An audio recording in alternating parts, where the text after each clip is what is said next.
Bonjour à tous, lundi 12h30, la Tribune des décideurs, une émission pendant laquelle vous pouvez poser toutes vos questions en direct à nos invités sur le site de latribune.fr ou celui de decideurtv.com ou encore via Twitter, accompagné du hashtag LTDD pour la Tribune des décideurs. Aujourd'hui, Eric Walter est en vacances, mais il est remplacé par Philippe Mabille, directeur général adjoint de la rédaction de la Tribune. Heureux de vous accueillir, Philippe. Et nous avons le plaisir aujourd'hui de recevoir Pierre Moustial. Bonjour. Bonjour. Monsieur Moustial, vous avez gentiment répondu à notre invitation. On vous en remercie. Vous avez 50 ans. Vous dirigez les laboratoires Urgo, une des 3 branches du groupe Viva Santé, dont vous êtes aussi le directeur général. Alors, Viva Santé, c'est une entreprises de taille intermédiaire, les fameuses ETI, dont on parle de plus en plus en ce moment dans le paysage économique français. Ce sont des marques très connues comme Urgo, Mercurochrome, Juvamine ou encore Humex. Un mot de votre parcours, vous êtes un ancien banquier d'affaires, vous avez été diplômé d'HEC. On va s'intéresser donc avec vous à ce paysage des ETI et puis également on va parler bien sûr de santé et de votre actualité. On commence tout de suite, c'est une émission interactive par une première question d'un internaute qui l'a posée un peu plus tôt ces jours derniers sur le site de la Tribune. Il s'appelle Parmi. Que pensez-vous du coronavirus? Sommes-nous proches d'une épidémie? Alors bon, on rappelle que vous êtes HEC, pas médecin, mais malgré tout, j'imagine que dans votre business, c'est des choses qu'on regarde de près. Oui, on regarde ça de très très près et ne serait-ce que par l'intérêt qu'on porte à nos collaborateurs. Je me souviens de l'épisode H1N1 où on avait mis en place tous les moyens de prévention, de masques, de vaccins, etc. Pour essayer de limiter le problème. Et en tant qu'entreprise, on se doit aussi de réfléchir à une éventuelle épidémie avec des mesures de fonctionnement. Si on avait 10%, 20% de gens qui sont malades, comment on réussirait à faire fonctionner encore notre entreprise? Et donc là, c'est une nouvelle alerte pour vous, vous inquiétez? Oui, systématiquement, on prend tout au sérieux, que ce soit celle qui est en Chine actuellement où on a également des collaborateurs ou bien celle plus récente en France. Blanche-Neige vous adresse une question. Blanche-Neige, qui est un personnage récurrent de cette émission, il manque les 7 nains. Le Premier ministre doit présenter dans les prochaines semaines un plan d'investissement pour les 10 ans qui viennent. Ce plan concernera notamment la santé. Quelles sont vos attentes dans ce domaine ? Alors déjà, c'est que soit pris en compte le secteur du dispositif médical. Parce que quand on dit santé, tout le monde pense à médicaments. Mais il ne faut pas oublier qu'il y a un secteur qui est au moins aussi important maintenant en taille et en croissance. Et extrêmement important pour toutes les maladies qui nécessitent d'avoir des patients à domicile. Et le dispositif médical est mal connu en France. C'est à la fois des pansements, des appareils de radioscopie. Donc on a beaucoup de secteurs intéressants, en forte croissance. Et donc on souhaite que ce secteur bénéficie également de l'attention des pouvoirs publics. Dans ce plan d'investissement, juste un mot, dans ce plan d'investissement, il y a un volet numérique qui est très important. Qu'est-ce que pour vous, et dans le domaine de la santé, on parle beaucoup de la santé à domicile, oui, par le numérique, par le téléphone portable, oui, etc. Est-ce que c'est un secteur dans lequel vous voyez des innovations, où vous comptez innover ? Oui, alors d'abord il y a un besoin très fort, c'est du fait d'avoir des patients à domicile. Les Anglais appellent ça le New Point of Care et effectivement il y a un transfert énorme de patients de l'hôpital vers leur domicile. Et ce qu'on voit arriver, c'est les solutions de télémédecine. Alors soit ce qu'on appelle de la téléexpertise, soit de la télémédecine. Bon, ça rentrait dans le détail.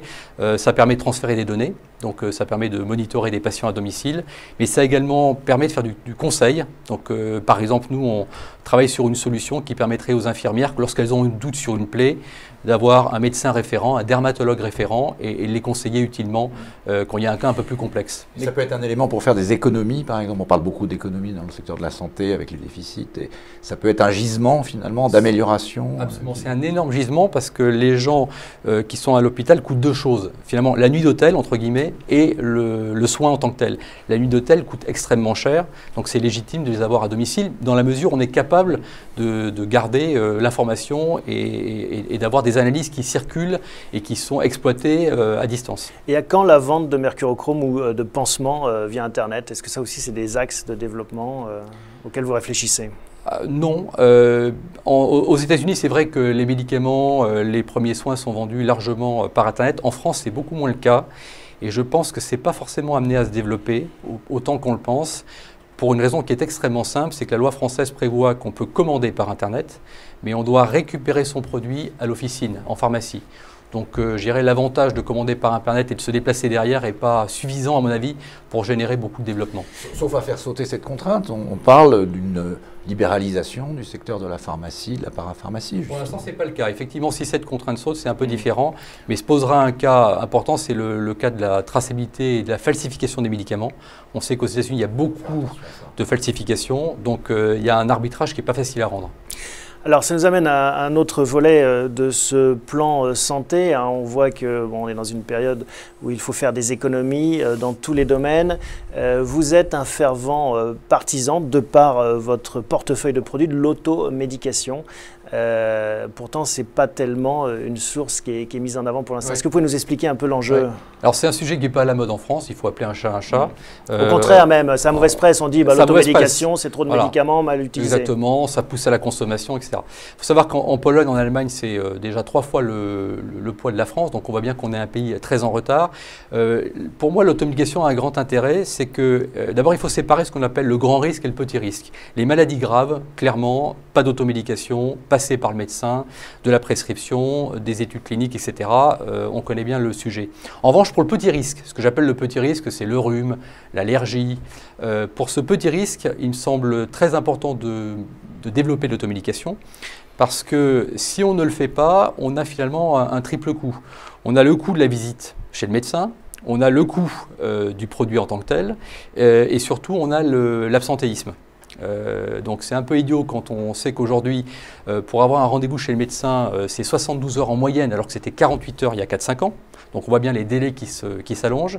Il y a vraiment un gisement d'économie terrible de devoir passer par le médecin, de prendre un rendez-vous, d'acheter le produit en pharmacie, alors que le pharmacien est tout à fait compétent pour conseiller sur des pathologies de ce type. Et ça permettrait de renforcer finalement le rôle des pharmaciens qui se sentent menacés aussi par la grande distribution, par exemple, par la parapharmacie? Absolument, et c'est tout à fait cohérent avec ce qu'on appelle les nouvelles missions du pharmacien. Maintenant, les missions du pharmacien, c'est également de faire de la prévention, c'est également de suivre les maladies chroniques. Donc là, on a des personnes compétentes pour le faire et ça permettra de dégager des ressources, des économies pour investir sur le gros risque et mieux rembourser les médicaments innovants. Et pourquoi ce n'est pas pris en compte par les pouvoirs publics, cette piste d'économie? Alors, je crois qu'en France, il y a une culture du tout gratuit qui est pour moi catastrophique. Je crois qu'aujourd'hui, ce n'est pas politiquement correct de dire qu'on va dérembourser des produits pour la santé. Alors à propos de modèle de distribution, il y a Martinetti qui pose une question. Pensez-vous que Leclerc ferait un bon distributeur pour vos produits? Est-ce que vous vendez déjà en grande surface actuellement? Absolument. Donc Mercurochrome, Juvamine sont vendus en grande surface et chez Leclerc. Leclerc est un très bon distributeur de nos produits. S'agissant de la vente de médicaments, je suis personnellement un peu plus partagé parce que d'abord, deux questions qu'il faut se poser. Est-ce qu'on aura un meilleur réseau de vente pour le consommateur? La réponse est non. Parce qu'en France, on a 23 000 pharmacies, donc on n'a pas de désert pharmaceutique. On a peut-être un désert médical, mais on n'a pas de désert pharmaceutique. On aura peut-être des meilleurs prix? La question ensuite, c'est effectivement, est-ce qu'on aura un meilleur prix? L'expérience montre, et notamment en Italie où il y a eu cette initiative, que les prix en moyenne n'ont pas baissé.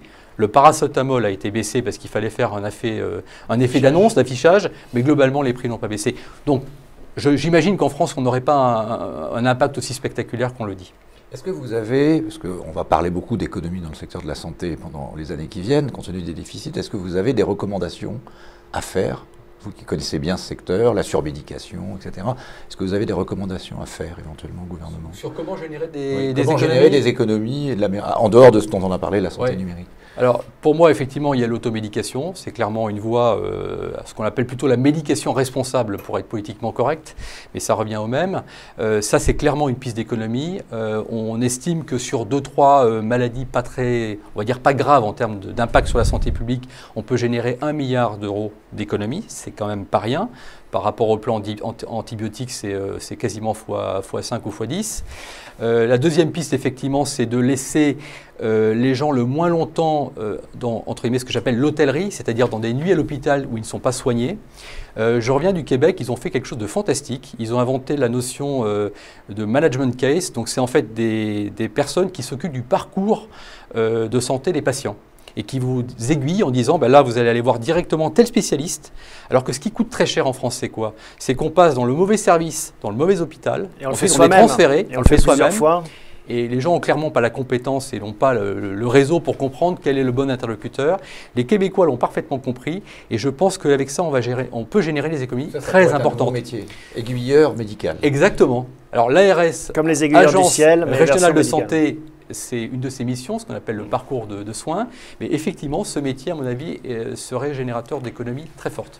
Une question de Dr Scholl qui ne manque pas d'humour. Monsieur Moustial, vous êtes sur un marché mondial. Cependant, pouvez-vous distinguer des grandes tendances entre les différents continents? Alors c'est une question sérieuse qui l'illustre par des propos qui semblent un peu plus ironiques. Je m'explique. Est-ce qu'en Asie, vos clients souffrent-ils plus d'ampoules parce qu'ils travaillent plus ou de coupures accidentelles, plus de travail manuel? Enfin bref, il y a une question. Est-ce qu'il y a un marché finalement de vos produits? Alors c'est une très bonne question.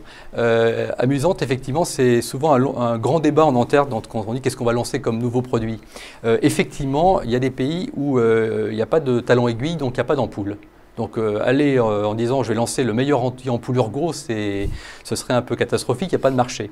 En revanche, on a identifié un besoin extrêmement important, en particulier en Asie, qui sont les brûlures avec les mobylettes.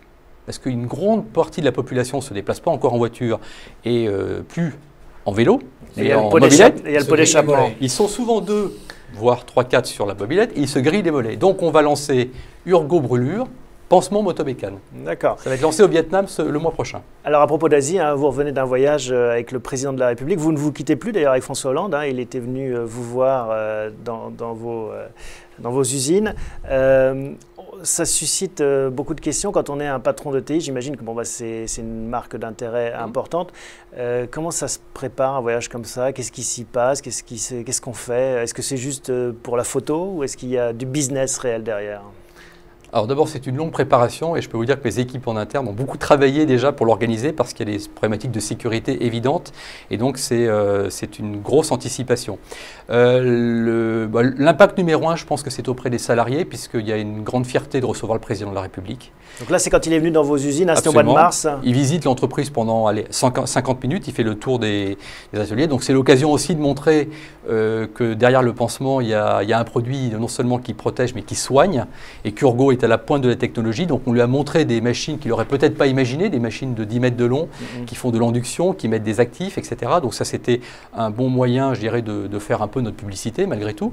Ensuite, on a eu un tour de table qui était très intéressant. 15 collaborateurs et le président qui sont échangés un certain nombre de questions. Là, on parle de quoi? On parle vraiment de votre secteur d'activité ou on peut parler en effet des enfants qui n'ont pas de crèche ou de choses plus larges? Nous avons choisi de parler de 3 grands thèmes. Premier thème, c'était l'innovation. Et on avait des messages de râlerie à faire passer en disant, par exemple, en France, c'est pas normal qu'il faille 2 ans pour lancer un produit innovant dans le domaine du pansement, alors qu'en Allemagne, c'est 1 jour, en Angleterre, c'est 6 mois. Donc j'espère que le message a été entendu. En tout cas, on a parlé de 2 produits très concrets que nous avons actuellement et qui ne sont toujours pas sur le marché français, alors qu'ils ont été lancés il y a 2 ans en Allemagne. On a parlé de cette ineptie française de la publication des comptes, espèce de voyeurisme où les entreprises françaises sont obligées de montrer leurs comptes alors que les Allemands, les Suédois ne sont pas obligés. Donc là, on donne une mine d'informations incroyable à nos concurrents. Mais sinon, on a une amende si on ne publie pas. Et on a une amende. Et donc, on donne une mine d'informations incroyable à nos concurrents qui ne sont pas tenus de faire la même chose. Et là, qu'est-ce que... Et donc là, on a été très heureux parce que sur le moment, effectivement, il a noté avec intérêt cette question. Elle a été transmise à ses conseillers techniques. Et on a appris, donc, il y a 15 jours, que le Premier ministre annonce que les TPE, c'est déjà un premier pas, ne seront plus obligés de publier leurs comptes. Dans un deuxième temps, on aura peut-être la chance d'avoir les PME, les ETI et puis... Donc ça n'est pas vain en fait. Vous dites, on peut faire passer des messages, c'est l'occasion, c'est pas juste pour la photo, il y a des sujets qui peuvent avancer. Enfin, en tout cas, j'ai un exemple concret où effectivement la décision a été prise. Donc, voilà. Sur la simplification de l'ouverture du marché, néanmoins, enfin, ça fait jamais qu'un mois, mais ça n'a pas pour le moment bougé, puisque vous avez eu cette autorisation, vous disiez, 1 jour en Allemagne, quelques semaines en Angleterre, et donc ce qui est un peu curieux, c'est que vous avez un produit innovant que vous pouvez vendre à l'extérieur de votre marché principal, qui est le marché français. Est-ce que vous pensez quand même qu'il va y avoir une accélération de ce dossier? Alors, en tout cas, on est plusieurs à le porter. Il y a actuellement ce qu'on appelle le comité stratégique d'industrie de santé, qui est une espèce de think tank, on va dire, avec tous les industriels et aussi les parties prenantes dans l'administration pour trouver des voies d'amélioration sur l'innovation. Donc ça, c'est un sujet important et on attend un positionnement concret du gouvernement au mois de juillet sur ce thème-là. Et deuxièmement, j'ai créé avec d'autres entreprises InnoTechMed France, qui est une association qui regroupe des startups françaises de très très grande qualité. Leur point commun, en gros, c'est qu'elles ne font pas de chiffre d'affaires en France, elles font du chiffre d'affaires éventuellement aux États-Unis, mais elles perdent beaucoup d'argent parce que s'attaquer au marché américain sans avoir son propre marché national pour s'autofinancer, c'est très difficile. Et donc, on porte ce message, innovation et accès au marché. Et ça passe par la présidence de la République éventuellement pour changer un peu les délais? Je pense que la présidence de la République donne en fait une visibilité au sujet très très fort, mais ensuite c'est le ministère de la Santé, c'est le ministère de l'Industrie qui reprend le dossier. Qu'est-ce qui bloque en France? Parce qu'on parle beaucoup de ces lenteurs finalement qui freinent beaucoup de PME, qui n'ont pas effectivement, leur marché ne leur offre pas suffisamment de vitesse pour pouvoir se développer et partir en même temps à la conquête des marchés étrangers. Bizarrement, on a de très bons fonctionnaires en France, donc ce n'est pas un problème d'hommes, de compétences, c'est plutôt un problème de règles du jeu. On a entassé année après année des règles du jeu qui sont contradictoires et bien souvent, chaque ministère met un peu sa propre vision. Et donc finalement, à la fin, on a une espèce de fourre-tout et même les fonctionnaires, je dirais, qui essaient aussi de bien faire leur métier, ont du mal et quelquefois sont en attente de changement de ces règles du jeu. Donc il faudrait mettre à plat un peu ces règles du jeu. Un grand coup de pied là-dedans, je pense que ça sera pas mal. Et puis effectivement, que tout le monde déjà en ait conscience et qu'on ait un peu de d'éclairage et de visibilité. Il n'y a pas un excès de principe de précaution, peut-être aussi en France? Sans doute. En matière de santé notamment. Alors la santé c'est un sujet important, donc je dirais, moi j'ai toujours tendance à dire on n'a pas le droit de faire d'erreurs, on n'a pas le droit de faire des problèmes de qualité, donc on doit être extrêmement vigilant, mais c'est ce qu'on fait tous les jours et on peut le faire effectivement avec des règles plus simples. C'est pas parce qu'on a un amas de règles qu'on est moins risqué que quand on a des règles très simples. Bon, apparemment, le président a apprécié cette visite dans ces usines. Il vous a invité en Chine aussi, donc à participer à ce voyage. On parlait d'Asie. Qu'est-ce que ça apporte d'aller en Chine avec le président de la République? Alors pour nous, c'est un énorme avantage. Habituellement, les voyages présidentiels, c'est plutôt, on va dire, les groupes du CAC 40. Très bien pour eux. Mais nous, dans des pays comme la Chine, on représente 100 collaborateurs. On est encore un petit acteur. Notre objectif chez Urgo, c'est de vendre notre pansement Urgotul, qui est très connu pour les grands brûlés, au sein des hôpitaux des armées. Donc l'impact qu'a cette visite, c'est vraiment la légitimité qu'on peut avoir sur le territoire national. Quand on arrive avec le président et qu'on peut inviter notre distributeur chinois, grâce à nous, il a l'occasion de rencontrer Xi Jinping. Le président chinois, il ne l'aurait pas eu. Donc ça nous donne vraiment une très grande crédibilité et je pense que c'est un accélérateur ensuite pour se développer sur le marché. Puberté, égalité, fraternité demande, pensez-vous que l'industrie pharmaceutique française a encore de beaux jours devant elle? Ça rejoint un peu le débat sur les startups, ça rejoint le débat sur les génériques, sur les problèmes de déficit. Quel est votre avis? C'est vrai qu'il y a des suppressions d'emplois dans ce secteur. C'est vrai. L'industrie pharmaceutique telle qu'elle a été pratiquée depuis 30 ans, je ne suis pas persuadé qu'elle a de beaux jours en face d'elle. Le modèle blockbuster, on connaît bien les difficultés qu'ont actuellement les laboratoires. Quand je vois mon secteur, qui est le dispositif médical, quand je vois je dirais, les solutions techniques que peuvent apporter des sociétés très simples aujourd'hui, des startups par exemple qui vont révolutionner les biopsies, qui reconstituent des os avec des biomatériaux, qui font des greffes avec des méthodes simplifiées. Je me dis qu'il y a un énorme potentiel de croissance en France. Vieillissement de la population, développement des mécaniques, tout ça on le connaît par cœur. Donc pour ceux qui ont la bonne approche, qui investissent notamment dans ce secteur du dispositif médical, effectivement je pense qu'il y a un fort développement potentiel. Pat demande quel est votre principal concurrent dans le monde. Est-ce qu'il est français, européen? On est entouré de multinationales, hein, ça va de Procter & Gamble à Johnson, à Sanofi. Donc voilà, nous on est une entreprise de taille intermédiaire. En étant un petit ETI, une petite ETI en fait. Si on choisit ces segments de marché, si on investit bien sur ces marques, si on a des produits innovants, oui, la preuve, on arrive à avoir des parts de marché en croissance dans la plupart de nos métiers. Il n'y a pas une tentation de vendre à un moment donné, de se dire, bah voilà, en effet, Procter va nous faire un gros chèque et puis on va vendre. Qu'est-ce qui vous anime au quotidien? C'est de devenir un Sanofi un jour? D'abord, on est une société entièrement familiale, 100% des capitaux sont d'origine familiale. On n'a pas de dette, donc déjà on n'a pas de pression pour vendre. Ni de la bourse, ni des banquiers, c'est bien. Voilà, je crois que comme tout entrepreneur, qu'on fasse 1 million, 10 millions ou 500 millions, on est les entrepreneurs dans l'âme, on aime le développement, on a des challenges maintenant dans les pays émergents qui sont passionnants. Je dirais, en France, on est déjà établi, mais quand on arrive en Chine, au Vietnam, on retrouve, je dirais, ce qu'on était il y a 10-20 ans, donc ça nous remotive aussi pour refaire nos preuves dans des pays compliqués. Alors, pour financer ce type de développement, vous allez peut-être avoir besoin de faire appel à des financements nouveaux, la bourse par exemple Alors nous, on croit beaucoup à l'autofinancement. En France, on aime bien lever des capitaux, on aime quelquefois faire des choses un peu compliquées, mais la base d'une entreprise, c'est ce qu'on appelle l'autofinancement. C'est ce que les Américains ont très bien compris. Le marché national sert à faire l'autofinancement et on fait le développement, ce qui s'appelle le scale-up à l'international. Et ça, en France, on l'a mal compris. On l'a mal compris parce que justement… Les marges sont très faibles. Et puis surtout que quand on empêche les entreprises de lancer leurs produits, eh bien, ils ont ce que j'appelle les droits de douane à l'envers finalement. Ils partent avec un désavantage. Un handicap. Ils ont le double désavantage, c'est que, ils n'ont pas l'autofinancement, donc ils n'ont pas les capitaux pour développer les réseaux commerciaux à l'étranger. Et le deuxième désavantage, c'est que quand, par exemple, moi, un Chinois me dit « mais votre produit est-il sur le marché français ?» et que je lui dis non, la crédibilité n'est pas géniale. Donc on a besoin aussi, non seulement des capitaux, mais de la légitimité de son propre marché. Annick demande si vous n'avez pas peur de la contrefaçon de produits médicaux dans les pays d'Asie et comment est-ce qu'on peut contrer ce phénomène? Oui, j'en ai très peur.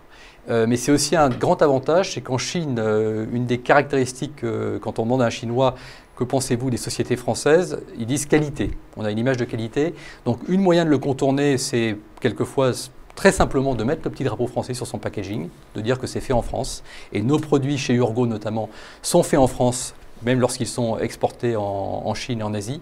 Donc cette traçabilité très simple est un bon moyen à la fois de rassurer et aussi d'avoir une image auprès du consommateur et du patient. Un de vos slogans, c'est « Il y a de l'air dans Urgo ». Si il y a de l'Urgo dans l'air, il y a de l'air dans l'Urgo dans l'air, il y a de l'air dans Urgo. Est-ce que vous trouvez qu'il y a de l'air en France? Est-ce que le gouvernement, François Hollande, a pris la mesure notamment des attentes des entrepreneurs? Il vient de faire un grand discours, vous l'avez entendu. Il a notamment annoncé cet aspect de simplification, mais il y a également tout le volet fiscal. Il va y avoir des élections au BDF et on sent que l'un des gros sujets de préoccupation des entrepreneurs, c'est d'avoir un environnement fiscal plus compétitif. Est-ce que vous avez l'impression qu'on avance? Alors, vous avez parlé d'air, donc je vais dire qu'il y a une petite brise qui s'installe déjà. C'est le marin, là. Voilà, c'est le marin qui parle du vent. Il y a quelques mesures intéressantes. Moi, je trouve que le CICE, déjà, c'est un montant important en termes de… Vous allez l'utiliser, parce que beaucoup d'entreprises n'ont pas connaissance. Bon, j'ai quand même une petite critique à faire, c'est qu'on parle d'un montant très important, donc il y a un effort de la communauté, je dirais, des contribuables français. Ce que je regrette, c'est que si je prends le cas concret d'Urgo, seulement 50% de ma masse salariale va être impactée, parce qu'il y a un plafonnement, comme vous le savez. M. Gallois avait proposé qu'on aille plus haut, d'ailleurs, qu'on aille à 3,5 SMIC pour traiter justement… Donc ça va bénéficier largement, et ce n'est pas une injure de le dire, aux entreprises de nettoyage industriel ou de restauration collective, pour prendre un exemple, ou du BTP, très bien. Mais la montée en gamme, elle se fait chez moi aussi par des ingénieurs, par des médecins, par des pharmaciens. Et ceux-là n'en bénéficieront pas. C'est ça la vraie compétitivité de l'avenir peut-être. Je crois, aujourd'hui en France, il faut appeler un chat un chat, on a la main-d'œuvre la plus chère du monde. Il faut faire donc les produits les plus innovants et les plus chers du monde. Donc cette montée en gamme, c'est par les ingénieurs, c'est par la recherche qu'on l'a fait. Et le fait, parce qu'on parle toujours de simplification, de passer par un crédit qu'il va falloir rembourser, même si c'est neutre au final pour l'entreprise, c'est quand même une usine à gaz, est-ce que ça n'aurait pas été plus simple directement? Moi, je trouvais plus simple de réduire les charges sociales parce qu'au moins on avait une visibilité très concrète lorsqu'on embauchait une personne. Son coût global était moins élevé. Je rappelle un chiffre très simple, il faut 2 € en France pour payer 1 € de salaire net à un salarié.